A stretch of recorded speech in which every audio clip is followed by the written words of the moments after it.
সাধারণত চাঁদ দেখার উপর নির্ভর করে হয় ঈদুল ফিতর ও ঈদুল আজহা। সৌদি আরবে গত 10 মার্চ 1445 হিজরি সনের রমজান মাসের চাঁদ দেখা যায়।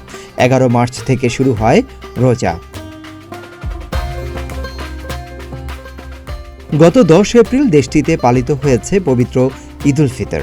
আর এই 2 মাস 10 দিন পর ঈদুল আজহা বা কোরবানির ঈদ পালনের নিয়ম।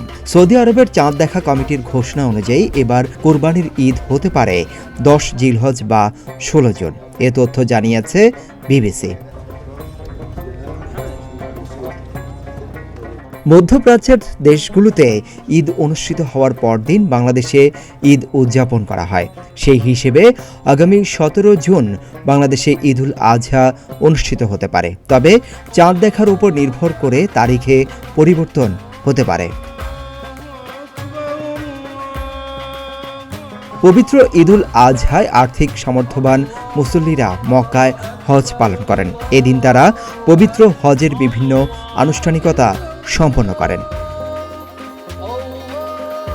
সূর্যোদয় থেকে সূর্যাস্ত পর্যন্ত আরাফাতের ময়দানে অবস্থান করেন সারা বিশ্ব থেকে জড়ো হওয়া লাখো মুসলমান। আরাফাতের ময়দানে অবস্থান করাই হজের মূল আনুষ্ঠানিকতা। লাখো কণ্ঠে আরাফাতের ময়দানে ধ্বনিত হয় লাব্বাইক আল্লাহুম্মা লাব্বাইক, লাব্বাইকা লা শারিকা লা লাব্বাইক, ইন্নাল হামদা ওয়ান নিমাতা লাকা ওয়াল মুলক লা শারিকা লাক।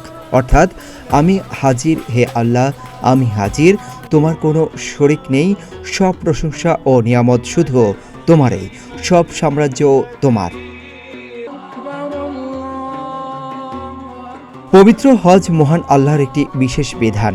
হজ শব্দের আবিধানিক অর্থ ইচ্ছা করা। হজ ইসলামের 5টি স্তম্ভের একটি।